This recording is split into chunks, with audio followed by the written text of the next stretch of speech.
పటాన్చెరువు నియోజకవర్గంలో Congress group war మళ్లీ ముదురుతోంది. గాంధీ భవన్ లోని ఇరు వర్గాలు కొట్టుకున్నాయి. మెదక్ జిల్లా కాంగ్రెస్ పార్టీ సంస్థాగత నిర్మాణం కోసం మంత్రి పొన్నం ప్రభాకర్ సమక్షంలో సమావేశం జరిగింది. ఈ సమావేశంలో కాటా శ్రీనివాస్ గౌడ్ అనుచరులు గొడవకు దిగారు. కొత్త పాత నేతలు అంటూ ఒకరినొకరు తిట్టుకున్నారు కాంగ్రెస్ కార్యకర్తలు. ఎమ్మెల్యే గూడెం మహిపాల్ రెడ్డికి వ్యతిరేకంగా కాటా అనుచరులు నినాదాలు చేసుకున్నారు. పరిస్థితి ఉద్రిక్తంగా మారడంతో కాటా శ్రీనివాస్ గౌడ్ జోక్యం చేసుకుని కార్యకర్తలను సముదాయించారు.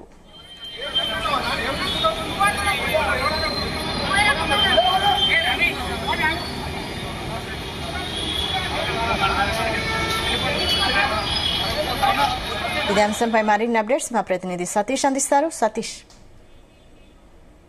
వైశాలి, గాంధీ భవన్ లో ఉమ్మడి మెదక్ సంబంధించి జిల్లా నాయకులతో మంత్రి పొన్నం ప్రభాకర్ సమావేశం ఏర్పాటు చేస్తారు. ఈ సమావేశంలో ఇటు పార్టీ సంస్థాగత నిర్మాణంతో పాటు రాబోయే స్థానిక సంస్థల ఎన్నికల్లో ఏ రకంగా ముందు వెళ్లాలపై కూడా మెదక్ జిల్లా పార్టీ వ్యవహారాల ఇన్ఛార్జ్ మంత్రి పొన్నం ప్రభాకర్ కూడా ఇటు క్యాడర్ అంతా కూడా దిశానిర్దేశం చేశారు. అయితే మొదటి నుంచి కూడా ఇటు పటాన్ చెరువులో గూడెం మహిపాల్ రెడ్డి అక్కడ ఎమ్మెల్యేగా ఉన్నారు. ఆయనకు అదేవిధంగా ఇటు కాటా శ్రీనివాస్ గౌడ్ మధ్య కూడా పచ్చగడ్డి వేస్తే బగ్గు అనే రీతిలో వర్గ విభేదాలు ఉన్నాయని చెప్పుకోవచ్చు. ఎందుకంటే గతంలో మనం చూసాం, ఇటు గాంధీ భవన్ వేదికగా ఇందిరా భవన్ లో కూడా ఒకరినొకరు గల్లాలు పట్టుకొని కొట్టుకునే పరిస్థితి ఏర్పడ్డది. అంటే మొదటి నుంచి కూడా ఇటు పటాన్ చెరువులో ఇటు కాటా శ్రీనివాస్ గౌడ్ కి అదేవిధంగా ఇటు ఎమ్మెల్యే గూడెం మహిపాల్ రెడ్డికి మధ్య కొన్ని రోజులు కూడా పోడు వారు కూడా కొనసాగుతుంది. మరి ఈ నేపథ్యంలో ఈ రోజు కూడా ఇరు నేతలు సంబంధించిన అనుసర వర్గం కూడా ఇక్కడికి వచ్చారు.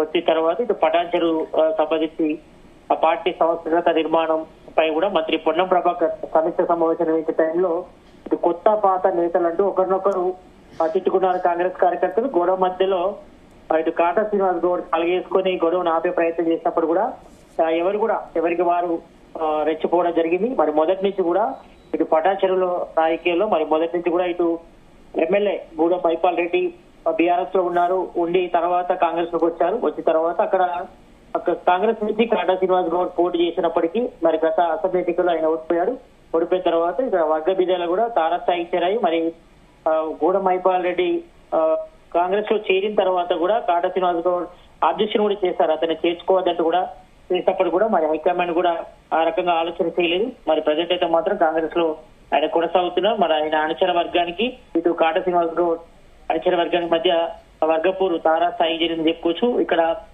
తమ ఆయన పని అడిగినా కూడా చేయట్లేదని మరి తనకు సంబంధించిన క్యాడర్ నే డెవలప్మెంట్ ఉండడం తప్ప మరి ఇతర క్యాడర్ అంటే కాటా శ్రీనివాస్ సంబంధించిన అనుచర వర్గాన్ని దూరం పెట్టడంతో మరి అక్కడ వర్గపూర్ కూడా తీవ్ర స్థాయి జరిగింది. మరి ఈ మధ్యకాలంలో మనం చూస్తాం, ఇటు వరంగల్ ఎక్స్ప్రెస్ చూసుకుంటే మాత్రం వరంగల్ ఉమ్మడి జిల్లాలో ఇటు కొండ సురేష్కు అదేవిధంగా ఉమ్మడి వరంగల్ ఎమ్మెల్యేలకు మధ్య వర్గపూర్ ఏ రకంగా దారి చూసుకోవచ్చు. నిన్న కూడా వాళ్ళ మీటింగ్ కూడా జరిగింది. మరి అందరినీ కూడా శాంతింపజేసి మరి పార్టీ హైకమాండ్ దిశానిర్దేశం ప్రకారం మరి రాబోయే రోజుల్లో పార్టీ అంతర్గత నిర్మాణంతో పాటు ప్రభుత్వ పథకాలని ప్రజల్లోకి తీసుకెళ్లడం, అదేవిధంగా సంస్థాగతంగా మరి అందరు కూడా ఏఐసిసి హైకమాండ్ ఏదైతే అనుసరిస్తుందో మరి దానికి సంబంధించి కూడా పార్టీ లైన్ ప్రకారం పనిచేయాలి తప్ప ఎవరు కూడా వ్యక్తిగతంగా పోవద్దంటూ కూడా ఇప్పటికే పార్టీ హైకమాండ్ కూడా చెప్పారు. ఇటు రాష్ట్ర వ్యవహారాల ఇన్ఛార్జ్ మీనాక్షి నటరాజన్తో పాటు టీపీసీసీ చీఫ్ మహేష్ కుమార్ గౌడ్ దిశానిర్దేశం చేసినప్పటికీ మాత్రం పలు జిల్లాలో మాత్రం వర్గపూర్ ఆ రకంగానే కంటిన్యూ అవుతుంది. ఎవరికి వారు సమదే పెత్తనం నడవాలంటూ కూడా ఆధిపత్య పోరైతే ప్రదర్శిస్తున్న పరిస్థితి అయితే చూస్తున్నాం. కాబట్టి ఈ నేపథ్యంలోనే ఈ రోజు కూడా ఇటు పటాన్ చెరువు నియోజకవర్గం సంబంధించిన కాంగ్రెస్ సీనియర్ నేత కాటా శ్రీనివాస్ గౌడ్ అదేవిధంగా ఎమ్మెల్యే గూడెం మహిపాల్ రెడ్డి అనుచరుల మధ్య కొంతవరకు కూడా వాగ్వాదం చోటు చేసుకుని మీరేంట అనే స్థాయి కూడా చేరింది. మరి మొదటి నుంచి కూడా పార్టీ లైన్ లో పనిచేయాలి ప్రతి ఒక్కరు కూడా. మరి ఎవరికి వారు వ్యక్తిగతంగా పనిచేస్తే మాత్రం కష్టం అవుతుంది.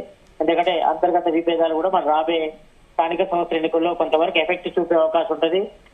బీఆర్ఎస్ పార్టీతో పాటు ఇటు బీజేపీ నేతలు కూడా కొంతవరకు పాజిటివ్ గా మారే అవకాశం ఉంది. కాబట్టి మరి పార్టీ డెవలప్మెంట్ తో పాటు అదేవిధంగా ప్రభుత్వ పథకాలు పబ్లిక్ లోకి తీసుకెళ్లడం, మరి పార్టీ బలోపేతం, అదేవిధంగా స్థానిక సంస్థల్లో అత్యధిక సీట్లే లక్ష్యంగా కూడా ప్రతి ఒక్కరు కూడా పనిచేయాలని కూడా ఇన్ఛార్జ్ మంత్రి పొన్నం ప్రభాకర్ క్యాడర్ కి దిశానిర్దేశం చేసినప్పటికీ మాత్రం ఇటు వర్గపూర్లో మాత్రం ఏమాత్రం తేడా రాలేదు. ఎవరికి వారు తమదే పై చేయనివ్వాలంటూ కూడా ఇటు ఎమ్మెల్యే గూడెం మహిపాల్ రెడ్డి అనుచరులు అదేవిధంగా కాటా శ్రీనివాస్ గౌడ్ అనుచరుల మధ్య మరి ఇంతవరకు అయితే గొడవలు అయితే కంటిన్యూ అవుతున్నాయి. మరి ఎంతవరకు దారి చూడాలి. మరి రాబోయే స్థానిక సంస్థలు మాత్రం ఇటు పటాన్ చెరువు నియోజకవర్గాల్లో మాత్రం కొంతవరకు ఇది ఒక ప్రశ్నార్థకంగా మారే అవకాశం అయితే కనిపిస్తుంది. మరి ఎంతవరకు పార్టీ డెవలప్మెంట్ కోసం పనిచేయాలని చెప్తున్నప్పుడు కూడా మరి ఈ రకంగా వర్గ విభేదాలు మాత్రం తారాస్థాయికి జరుగుతున్నాయి. మరి ఇది పార్టీకి మాత్రం ఏమాత్రం మంచిది కాదు.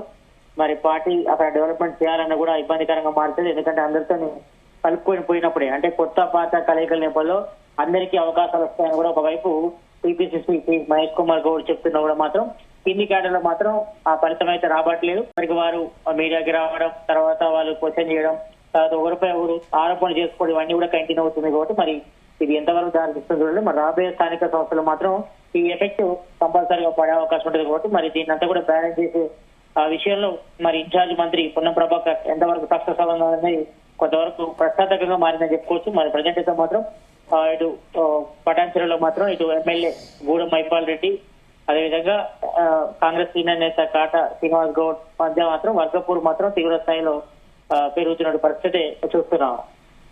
Right, thank you Satish.